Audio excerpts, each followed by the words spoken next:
Boom. Well, we haven't been back for a couple weeks, but it is Friday. Did we miss last week? We did. did. We Yeah. did miss last week. Yeah. But it's Friday the 8th, and I have a missed call from somebody. I don't know who they are. You have to fix your calendar. I'm going to listen to this voicemail real quick if I can. Is that all right? Or just change that to March. Hey, we don't know what we're talking about. You go ahead. Okay. Maybe it'll be really good. I wonder why it doesn't want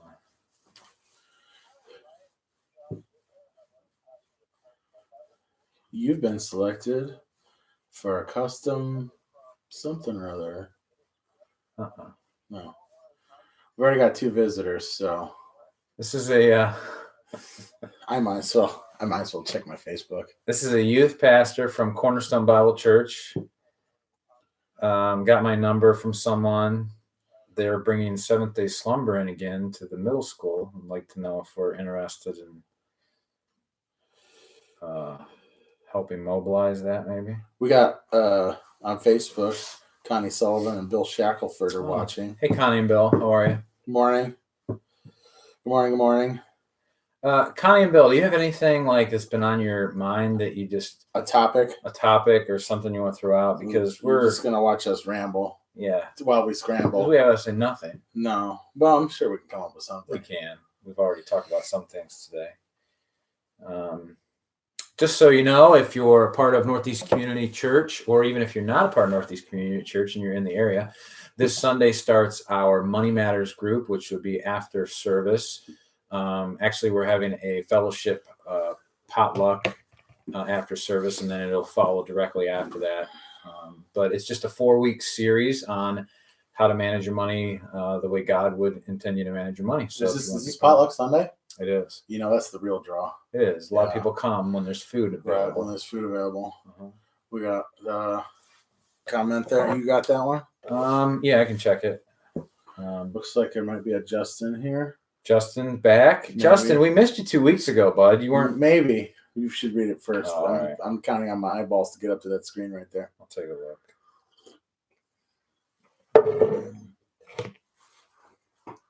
And I think Bill made a comment. Yeah, I think he wants us to talk about tennis elbow. Tennis elbow? What is there much to say about it? It hurts. Other right? than you're old and your ligaments are getting separated from your bone. Right. Yeah. Okay, for some reason, I have absolutely. There we go. Happy rambling, somebody wrote. Well, we got 5 people. We picked a bad day to have nothing to go on. Well, that's why we have 5 people. It's just the way things work. It is 5 disappointed people. Uh-oh. Shh. Bill says happily. All right, Justin. Justin is here. Justin, we're just wondering if anybody has any topics or things they've been discussing recently or thinking through that you'd like to throw out, and maybe Matt could give his expertise on it. Yeah, so that seems to be because that's always good. Oh, we lost 2 people. 2 people jumped out already, just because we're not talking about anything. Seriously, you don't even want to just see us, just look at us, know that we're here. Oh well. So the border wall. Yeah. Oh, you want to talk about the border wall? Yeah. I did hear on the news today that Trump tweeted that the border wall is under construction and being built, and it's gone. Yeah. So, and you know what's fantastic is, and this is really bad. I've had this feeling all week of like, yeah, stick it to them. He's going to have the ability. So he declared this a national emergency, which is not probably constitutional or the proper way to have used it. Right. But if you want to go, well, if you look at Obama used it like 13 times in other countries, and Bush used it like 10 and other times in other countries. And he's using it one time to defend our country. Yeah. I mean, it's slightly logical that, this is okay. Right. So, of course, the Democrats in a huge methodology of just stumble and don't let anything happen and we're going to get our way and cry like babies, they're going to try and vote this down. Well, even if they do, he'll just veto it. Like, this is the dumbest exercise in the world. This is what we spend our money on over there in Washington. And he's going to get more money than if they would have came to a deal. Like, if they would have just given him the $5 billion that he wanted, he could take 10, 13. It's now a national emergency, so it's whatever it costs. And I'm using whoever I want. Yeah. So I don't know. It's kind of like, yeah, stick it to him. Because, I got people who are like, Jesus wanted open borders. I don't even know why we got to bring Jesus into this, right? Yeah. Yeah, Jesus wanted open borders. Why can't you love everyone? A bunch of bleeding heart nonsense. We got a comment. Yeah, Justin said in order to help tennis elbow, you flex your wrist back. What does Justin know about physical fitness? I know. He thinks because he can climb a rope. Right. 2 ropes with two hands. He thinks that because he can pull his whole body up with one arm and then shove it down on a ring and balance all that he knows anything about the body and physical fitness. Yeah. Oh, Justin. And the fact that he can do that plank thing where his body's over top of his arms, like that nobody's supposed to be able to do. He does things like they do in the Matrix. Right. That did seem to help though, Justin. Although I don't have tennis elbow, but it does feel better. Is it getting the old out? Huh? Is it getting the old out? Yeah, I think so. Stretching out the old? It's actually starting to help my leg feel better. You might want to look into that, Justin, see what that means. Connie says, believe you're in the end times. I read the paper, listened to the news and the horrible things. Do you believe that we're in the end times? We kind of talked about that 2 weeks ago. We did talk about 2 weeks ago. 2 weeks ago's video was pretty solid on that. It was pretty solid, but I do think that we are. I don't know if we're in the end time. I mean, it does seem pretty interesting that, there's all this talk about the third temple being built. There's disruption and problems over at Temple Mount. Israel seems to be getting the green light to go in and do things in Temple Mount that they weren't allowed to do before. We've got the red heifer. Which could be cut all over the new temple. Yeah, right. Yeah. But that's just one of many things. We talked 2 weeks ago about Timothy, when Paul wrote to Timothy and said, hey, in the end times, this is what's going to happen. And we see a lot of that junk that's in Timothy happening today. People are lovers of money instead of lovers of God, lovers of pleasure. But during the dark ages, if I know man, like I think I know man, they still loved money in the dark ages. And they still were evil. Yeah. And they like to drink the mead. Right. And carry on drunkenness. Yeah. And and you had the whole Black Plague thing. Mm-hmm. So wouldn't you be like, surely the end is near? Right. So yeah, I think the times that we're living in right now, I really like. I don't know if I shared this 2 weeks ago, but I like what one of my professors said back in college days. He said that he felt like that Satan always had to have an antichrist ready because obviously he did say that. Yeah, and I really like that because Satan doesn't know when the end is. No, he has no idea. So yeah, he's raising it up. He's trying to do it, but if God's not ready, this will go on for another 1,000 years if you want. Right. God's not ready. Right. And Satan will just keep, reeling it in and trying again. Then we'll keep believing his original lie and eating the apple. Right. And thinking that we can be like God. Yeah. I'll tell you one thing though, at least here in America, materialism is a huge idol. No. And it is. It is. And I was talking to April the other day, and this might sound a little weird. Where'd you get these coffee cups? I want one of these. The church had them when we came. They were here when we came. I want to buy some. All right. You like them? Well, I'm materialistic, Brian. Oh, I gotcha. Yeah, you should get an air fryer too, because everybody's doing it. I already did. Did you really? Yeah, they're great. You should get one. Nah, I look at it, I'm like, $89? Oh, no, spend $120, get the one that does everything. It's huge. Oh, really? You cook like a whole chicken in there. Takes up like half your countertop. Yeah, you put it on top of the fridge when you're not using it. Oh, it does look like an egg. Oh, yeah. Okay. But getting back to what I was thinking is the materialistic. I talked to April about this the other day. When it comes to materialism and the web and all these things, maybe I'm stretching this, but in the scriptures, the Lord told the people of Israel, don't you dare give your children up to Molech. And that was like the big sin, don't you dare sacrifice your children to Molech. And Molech eventually became the god Baal or Baal, however you want to say it. So I'm looking at this materialistic society we live in, and I see our children growing up in it, and I see us um, kind of giving way to letting our children be exposed to things that they've never been exposed to. And I know this is controversial. We've already, I don't know if it's so controversial because we've already discussed that tech is Satan incarnate, right? Mhm. That like tech is. If you go back to Lord of the Rings, are you familiar with that? Lord of the Rings. I watched parts of it, but I've never seen the whole thing. Oh, and that's by like Tolkien or C.S. Lewis or one of these authors that were supposedly Christians and they wrote fantasy, right? Yeah. Yeah. Right. And so, and like, even if you look at like Middle Earth is a lot like in the Book of Enoch, like how Earth is described in Enoch's day, right. where he walks to the center of the earth and sees the badness. Right. That's almost identical to Lord of the Rings. Anyway, long story short version, you figure that was written in the 1800s, right? And an army is raised up from the center of the earth, basically built on industry and mechanization. And they make these drones, which I would argue are actually more sophisticated because they would be biological copies. They're not just machines. That's the orcs. Oh, right. And it's an army raised up to go kill the earth. Wow. Right. So I'm going to say that he had a vision 120 years early of what we have going on here. Yeah. The phones, the drone. We have drones. We have robots. We have computing and computing power.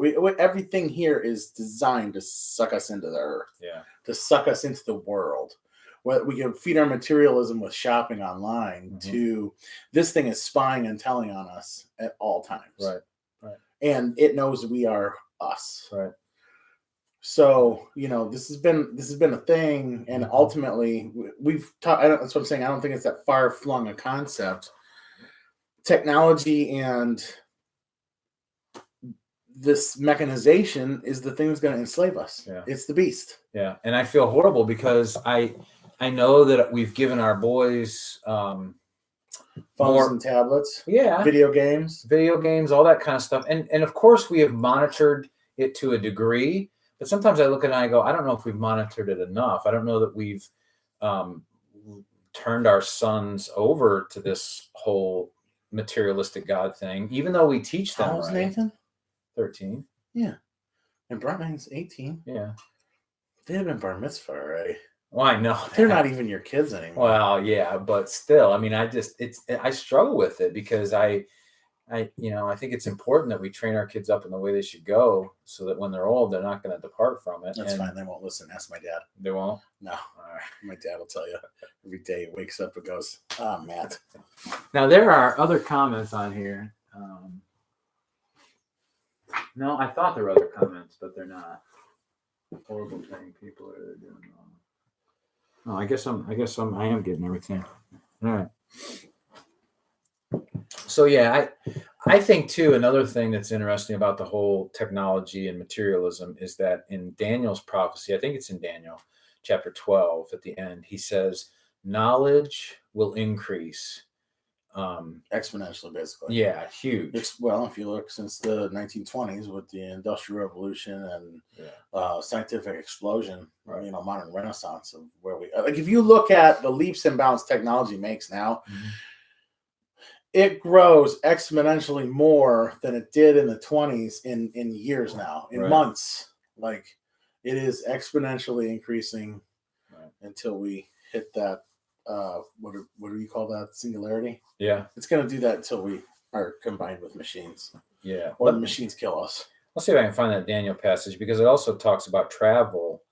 And, I mean, we travel not just from back and forth, but we travel to the moon and all kinds of other stuff. We're going to be heading to Mars pretty soon on Virgin Airlines, right? I'm not. It's like a 6-month ride. Yeah. And then they don't know if you're going to come back. Did you see Matt Damon? He got stuck out there. Oh, that's not good. No. You don't want to get stuck. No. Mars. Ugh. All right. Well, I know it's in there. Would you go to Mars like if it was proven safe and you could do it in a fairly reasonable amount of time? I don't think I would. I would. Would you? Heck yeah. I just want to know I'm not going to die when I get there. But you know what's happening, right? What? They put you on this simulated ride that makes you think you're going to Mars. Total Recall. Yeah, and then they have like a tunnel you walk through, and then they have a huge warehouse that looks like you're in Mars. It's kind of like how I went to the moon. Yeah, soundstage. Yeah. Most of the stuff. I mean, you might be underwater for a while. I don't know. You might be underwater for a while. Yeah. You're looking for Daniel? Yeah, I thought it was in Daniel. Blessed is the one as for you, go your way till the end, you'll rest, and then at the end of the days you will rise to receive your allotted inheritance. I think that's a beautiful passage right there. Just the hope. This is Daniel 12:13. The hope that he tells Daniel. He said, "You'll go to your rest, and then you'll rise to receive your allotted inheritance." Mm. So the inheritance was always there. They were just looking forward to Jesus coming. My little log cabin in the corner of heaven. Yeah. Pretty much. I probably won't be able to. You're not going to find it. I guess when we boiled down from 2 weeks ago and we talk about the end times, like, it can be a big deal. I think it depends on what you want to know about the end times. Do you want to know about the end times because you want to know how you're going to die? Do you want to know about the end times because you want to know God exists? Like, we talked about the idea that if we could predict the end and it happened as God said, and as we studied and learned, then we would know God is real. Like, it becomes like, I can put my finger on God, which is something man always strives for, right? Rather, because it gets you out of having to have faith, right? Yeah. Okay. So we turn the end times into like, I can touch God this way. But if we strip that away, if we strip away I'm worried about how I'm going to die. If we strip away because really in our unbelief, we don't know if we're going to make it or not. Right. If we strip all that stuff away, the only thing you're really left with is, are you a pre, mid, or post trib person about Christ's return? It's a fun thing to study, but it takes away the mystique and I don't know. I think people build a faith in the end times, in the revelation, in the end that really is almost false. Like, it's almost like a false hope, right? Because you could be so easily steered wrong in theology or thinking about things in there, but yet you put all of your faith and your study there. It will lead you astray. It'll plow you asunder. Once you strip away all these things that we mentioned previously, like, Revelations is cool, and we know that there's an end. I think Revelation and the end is just there to say, hey, I'm going to have an end. Mm-hmm. I've got a plan. My people are part of it. You can be a part of it. Right. Here's what I'm going to do. This is how we're going to end it. This is what it's going to look like someday in the distant future. Mm-hmm. But what do you want to say? Like, don't just think on it constantly. Right. Don't just live there. Right. Yeah. And I think once you kind of get that mindset, it's kind of like, okay, we have a hope, we have a plan, we have a destination, but there's so many other things, so many other concepts in the Bible that we don't grasp that we really should be getting a hold of in our lives. We should go study those things, right. And there's one message that Jesus gave to his disciples when he left, and that is to go and make disciples. Mm-hmm. So we sit around and we're concerned about when the end's coming, and we're not making disciples. Then we're being and that was a whole movement. That was a whole movement in the church, was to scare people into Christianity by saying the end is near, the end is coming. You're gonna perish, right? Like the movies, like the 70s version of the Tim LaHaye type stuff, like scares the crap out of you in 1977. That was a methodology, was to try and scare people, but that isn't what we're to do. We're to actually share the love of Christ and the saving, the gospel, right? We're just, and that will win the hearts and minds of people. Right. And so the scary tactic even fell on its face. Right. Yeah. And I think it's crazy to try to scare people into heaven or into a relationship with Jesus. It's just because it doesn't work. Because as soon as the fear wears off, you go right back to wherever. Sure. It's no different than being a kid at home. Yeah. You're afraid of this wooden spoon until you figure out it doesn't hurt anymore. Right. Yeah. Then you need a belt or a cattle prod, Yeah. I thought it was interesting. I don't want to necessarily harp on this topic today, but I was listening to a show on Moody the other day, and they had a guest lady on there, and she has recently wrote a book, and you can probably find out who she is, but it's called Gay Girl, Good God. And it's about this lady who was, saved by the grace of God and had to deal with her gender identity, her homosexuality, and she dealt with it. And she has now, obviously, she is now conquered or overcome that sin of homosexuality. She has a little daughter, and they were asking her the question. They said, what do you do if your daughter comes to you in, say, 10 years and says, Mom, I'm a lesbian? Mm. And I thought it was interesting what she said. She said, well, I'm scared to death, that I think that's what she said. She says, I'm really scared to have her do it. But if she does, she goes, I'm already expecting that she will. She's like, because I'm not living in a lack of reality to know that this culture and this society is going to so shape her that she's at least going to be tempted to think that maybe she is homosexual, right, or maybe she's lesbian. And so she's like, I'm not trying to live in some other reality that says she's not. I'm pretty much thinking she's going to come to me. But when she does, she's like, I'm not going to deal with it the way, that most people have. I'm going to deal with it is, I'm going to teach her and show her that, listen, you have an identity, but that identity is in Christ. And then begin to talk with her about how that identity is not just sexual. There's huge parts to that identity. Right. And I think we need more people, not just people that have come out of that movement. Because here's the thing I'm looking at. Anytime someone has conquered something or come out of something, those are the people we always go to and say, they're the experts now. I understand that. However, at the same time, I don't think you need to have experienced something to be able to expound on the truth of God's word and help people. But yet it's almost like now that we're in the church and we're trying to deal with this homosexual thing, we're going to try to make sure we get a lot of former homosexuals to teach the homosexuals that you can be free from this. Well, I mean, I get my eyeballs acting stupid. That's great. It's the expert mentality, right? So if you need somebody to help you with, I don't know, anything, you want to call the person who has a ton of experience with that. Like, I get that idea. I do too. But what I think is different about Christ and the Bible, and we were talking about how powerful the Bible is earlier, we all could be experts in our own goof uppedness. Right. Like Christ might help that person with their homosexuality, but he's helping me with my thievery, or my lying tongue, or whatever. You know what I mean? Yeah. So why am I not? It's exactly what you're saying. Why am I not anymore? Which he wants all of us to spread the gospel, right? So I don't know, but maybe you can relate to. Maybe they're thinking that you can relate I get that crowd. Yeah, I get it, and I don't have a problem with it. But I don't think we need more books.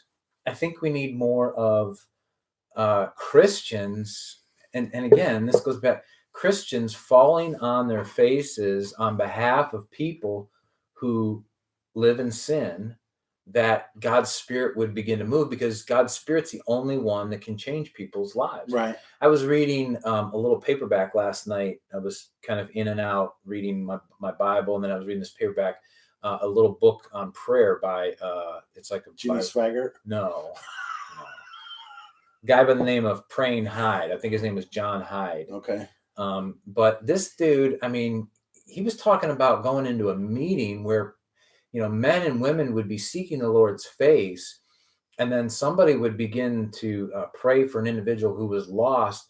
And he said men would be filled with the Spirit, and they would literally fall prostrate on their face, crying out to God, literally with tears, crying for this person's salvation. We have no idea what that looks like. No. We have nothing. Like, you read it, you almost can't believe it. No, because this guy doesn't even know the person that he's praying for, and yet he's crying for their salvation. And we can't get people to even sing on Sunday during a worship service of rock music, which is supposed to be entertaining and draw people in and be relevant. Yeah. Okay. Yeah. No, I know. I mean, lost people, they matter to God, and God's trying to reach people, and we all have people in our family or friends. This goes back to the culture of I go to church because I need something fixed. Yeah. Which is dumb. Or I think, it's good for me to go. It'll give me that isn't why people go to church. I know. They go to church because they think they're going to get something fixed for them, because we've even turned that into a selfishly motivated thing in our lives. Right. It isn't like I'm going to gather with the people of God. I'm going to go pray with my brothers and my sisters. I'm going for service. No, I got to go get my stuff figured out. Maybe something in there will help me today. Yeah. Right. Now I hear you. The words weren't right on the screen. They weren't. Totally messed up my Sunday. It's crazy, Brian. It's crazy. I So then when you have somebody talking about a prayer meeting, where those things are happening, we can't even. I know. Praying is boring. Yeah. Well, yeah. It's boring, and I'm just speaking, but that's what we. Right. You don't sell anybody on a prayer meeting. I know. We got to have an activity. Trust me, I know. I don't sell anybody. Yeah, no, you live it every Wednesday. Every Wednesday at 7:00, you can come be one of the 4 people here with Brian. Yeah. I mean, it would be nice. And and here's the thing. I know that the argument always is, well, Brian, not everybody can come on Wednesday to prayer meeting. I get that. And so some people say, yeah, but our small group prays. Okay. I understand, but I still don't think that any of us, myself included, understand. I agree. The power of what it means to seek God's face until he answers, until he pulls through and does what only he can do. We've lost that. The old timers used to call it praying through. I've heard of praying through. We Yeah. used it at the Assemblies of God. Now, granted, that's probably been abused in some areas, but praying through or speak. And I was thinking to myself this morning after reading some of Hyde's stuff last night, I thought, you know what? We should have an all-night prayer meeting again, because we had one of those one time we were at the Parkman Community House. Were you there? Do you remember that? I didn't go. An all-night thing. I remember. Joe and myself, and there was, I think, 2 or 3 other people that lasted all night. We came, and we would do worship throughout the night, and we would, just prayed. And then because we didn't want to pay 2 different days for the rental, we did it on Saturday. So we came right into Sunday morning, and everybody was like beat. Joe's up there falling asleep playing the guitar, doing worship. I'm trying to preach a sermon. But even that, it's like, what did that accomplish? I have no idea what it accomplished. Right. But was it good to be in the presence of the Lord? It was good all night to stay up and be in the presence of the Lord. And I was reading in that Hyde book that some of those guys would go without sleep sometimes for 2 or 3 days because they were just constantly in prayer. Right. I mean, that's you can't put words to it. I don't understand it. I don't either. I don't understand it. And I hate the fact that No, you feel embarrassed almost. I am embarrassed. Okay, I'm unspiritual. I agree. I'm totally embarrassed and totally ashamed that I've been pastoring for almost 16 years now. And listen, it's not like this is the first time I've read about or understood the need for prayer. I've been preaching this forever, but I can't grasp it either. Yeah. And I don't seem to, like last night, I told the Lord, I said, okay, I'm going to read the scriptures. I'm just going to read and read and read. And if I fall asleep, I fall asleep, but I'm going to try and just read. And if I read all night long, well, I read for maybe an hour and a half or so. And then I read the Praying High book and I read some more scripture. And finally, man, I dozed off and I woke up this morning. You feel pretty good? Well, I got like maybe 10 chapters in. No, I mean, did you feel like you got rested? I did. I feel like I got pretty good rest. And did you stay up later than you normally would? Uh-huh. See? There you go. Yeah. So I feel like I at least accomplished something. Yeah. A little bit better. You're getting started. Yeah. So if I was to compare myself to other people that just went to bed last night, I could be a pretty good person. You texted me and I got your message. Oh. But were you reading the scriptures though? No. So see, I'm better than you. No, then. you kind of are. All right, thanks. But at least I guess I have the infrastructure in place if I ever do start reading in the middle of the night. Yeah. I'll be there already. Oh, okay, good. That's nice.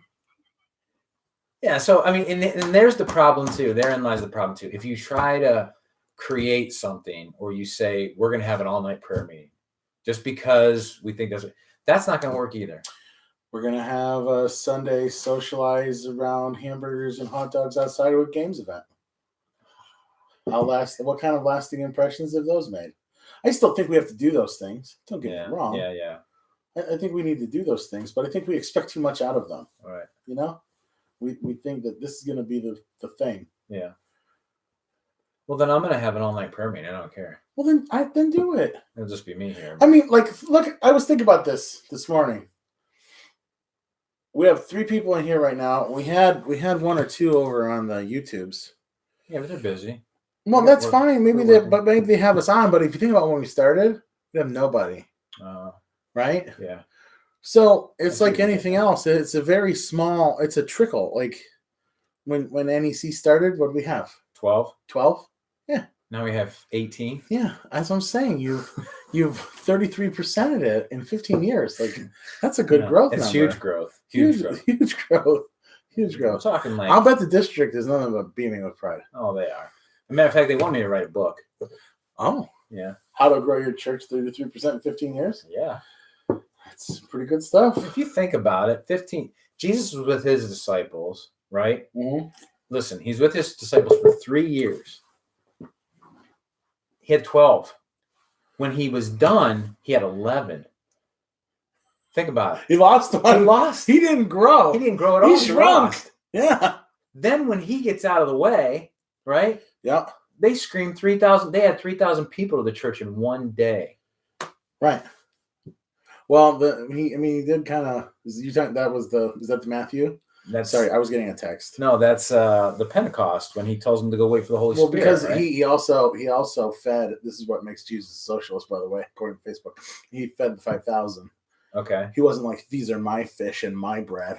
He gave it away to everybody. Gotcha. Forget that it was a miracle. That's a good thought. Yeah. No, it's not. Yeah. That's really good. He just gave it away. He just gave it away. That's why we should have socialism. Yeah. Well, I would have to say that if your brother comes to you and asks for bread, don't turn him away. But that's individual. That's not government mandated. Right. This is the disconnect. But if he doesn't want to work, he shouldn't eat. I like it. Paul says that, I think, in Galatians. I thought it was Thessalonians. Maybe it is Thessalonians. No. Might be. You're the Bible scholar. We'll find it. I'm not a Bible scholar. I'll look it up right now on Google. Let's see who's right today. All right. Let's see who's right. Oh, we got a like. Somebody gave us a thumb.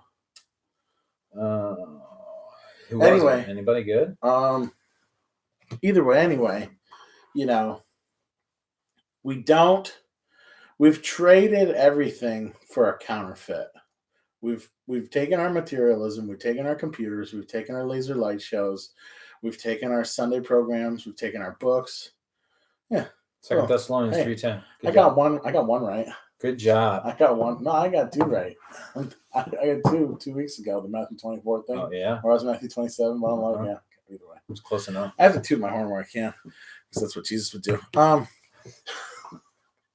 We've taken all of our moderns. We've taken a stripped down building with hardly any rent, or that we put up on our own that we were able to afford. All we did was meet there. We would listen to the word of God. We would pray. We would fall on our face and cry, and cry out to God. We would. You remember this? Gather. No, I just saw it in a little house in the prairie, and we took that and we traded it for production meetings, soundboards, guitars, preachers that jump up and down and swear. Have you heard about the swearing preacher? That used to be Mark Driscoll, but he's not. He's no. There's a different one now. Oh, really? Oh, yeah. What's he used? Like the F word? Yeah. But not really. No. Like the real F word? Yeah. Like from what I understand from my friend on Wretched. Yeah. Wow. Yeah. He goes on actual rants and tirades. Huh. Of swearing, according to what I've heard. That's good. So I've wanted to look them up, but I haven't. Yeah. Either way, anyway, we've tried to go on buzzword gimmicks and our ideas of producing something that we think should happen. Right. And we took that in place of just doing what God wants. Reading, studying his word, gathering one another, talking about him, and praying together. Yeah. We threw all that aside because it's boring, and we want laser light shows, I know. and kids programs, I know. and men's Bible studies. I got to tell you, while we were away last weekend, I went to a church called Heartland Community Church. I saw you put a live video on there. Yeah, I just put it real quick to show everybody how, a real church looks. Yeah. That was a real church. I mean, they had a huge screen. The words were up. Oh, they were on the wall, like Perfect. how we've talked. Yeah, they had the invisible wall. Yeah. Oh, that was impressive. And they had the screen went all the way across long ways. You know what I didn't like though? What I didn't like in the couple seconds I saw, you had two people in front of you. Like it was supposed to be worship, right? The time, but I could hear what they were saying. Oh, what are they? I think they were singing to each other. They were husband and wife. I look like two dudes to me. Oh, maybe they were two dudes. They weren't kissing. They were talking. But I guess my point is they were able to talk to one another. It should be loud enough in there. You can't. Your focus is to sing. Gotcha. Sing and listen to music and praise God, not talk to one another. Well, here's the thing. The gentleman that was the head worship leader. Yep. Australian. Perfect. Well, that's gimmicky enough right there. His accent was beautiful. I loved it. Yeah. You'll respect somebody with a good accent. Oh, yeah. House too big. Definitely. There you go. And then, the words, you didn't miss a beat. The words were perfectly up there. Were they? To see them, you did it. You should let some people at our church know. Lights were good. Lights were staged, and then everything else was dark. Everything went down. It did go dark. And then once the pastor come up. But I got to tell you, overall, this is not to knock them or make fun of them. I thought the church as a whole was doing a really bang up job as far as worship and preaching the word. Yeah. They did a good job. Realistically. However, it was production. I mean, it was huge production. Right. I mean, they had Why did you pick this church? Well, I just saw it. I was just praying about God, show us the church to go to, blah, blah. I've been praying that for a couple of days because I was like, wherever we go, I want to go somewhere where we're all going to be, changed or transformed. And I saw a couple and I just found this one online and I decided it was like 7 miles from where we were at. So I said, let's go to it. Nice. I didn't know it was going to be as big as it was. Was it a Nazarene church? No, I think it was just non-denominational Bethel type thing. No, actually Hillsong. Really? Yeah, I think more Hillsong. Oh, that's why the Australian guy. Mm-hmm. That's awesome. Yeah. Boy, you really got a good one. I did. That's awesome. And I'm telling you what, and here's the other interesting part about the church. Not that there weren't people in there that were poor, but I would say average household income of about 120 to 160, probably at least. Mm-hmm. So there weren't very many people there that didn't look pretty. Right. So if you were going to do a video, Matt, you could do your video and get shots of pretty people. Right. Do they do streaming? Do they stream? Yeah, they stream. Okay. Mm-hmm. Yeah, that only makes sense. Yeah. So, and it was a good experience. I mean, I thought the message was good. I thought it brought some things home. I don't know. I mean, the production part, is it bad? No. It's not bad. Everyone likes to be entertained. Mm-hmm. Like if you could study and worship God and pray and meet with His people and have entertainment, well, you kind of got it all, wouldn't you? Right. And you put it in the right perspective. Like you didn't go because you liked the production; it just was there. Yeah. I mean, I don't. I'm not saying it's wrong. Yeah. But we tend to worship it. Right. This kind of becomes what the focus of our ministry is. It's like, we got to change the paint color in the foyer. Yeah. We took a survey, Brandon, and they don't like rose. We got to go with harvest gray. Yeah. And so they paint harvest gray. So the majority of the people are happy. What is harvest gray? I don't know. I just made it up. Oh, hi. Because I'm thinking harvest is more like, those earth tone colors. Well, like maybe it's like, oranges, here comes the yellows. gray clouds. Here comes the gray cloud. We got to hurry up and harvest because it's going to rain. Oh, we got to get the hay in. Harvest gray. I don't know. Oh, listen, Lowe's and Home Depot, if you have a color that you need a name for, harvest gray could be it. Harvest gray is it. All right. This is going nowhere fast. Yeah, I don't know what's going on. We really had an unfocused message today. Yeah, we did. Any scripture texts that have been standing out to you lately? No. I'm not gonna lie to you. All right. I'm glad. I wouldn't want you to lie to me. I mean, other than if you don't work, you don't eat. Yeah, Watching all the Facebook nonsense. that's crazy. I got off. I stopped scanning Facebook, even to look at the church Facebook stuff, Yeah. because every time you go on there, there's just so much junk on there. Oh, it's tons of junk. I just get tired It's of just it. it's a minefield of garbage. Yeah. Yeah. All right. Well, Let's shut it down. we'll wrap it up. Sorry, this was not real productive No. today, We had like 6 or 7 participants too. Yeah. but Total. maybe next time. Who knows? One better plan. I think this is the way it should be, though. Yeah, Just they get on can't here. they can't all be winners. Yeah, bore you to death. Right. See ya.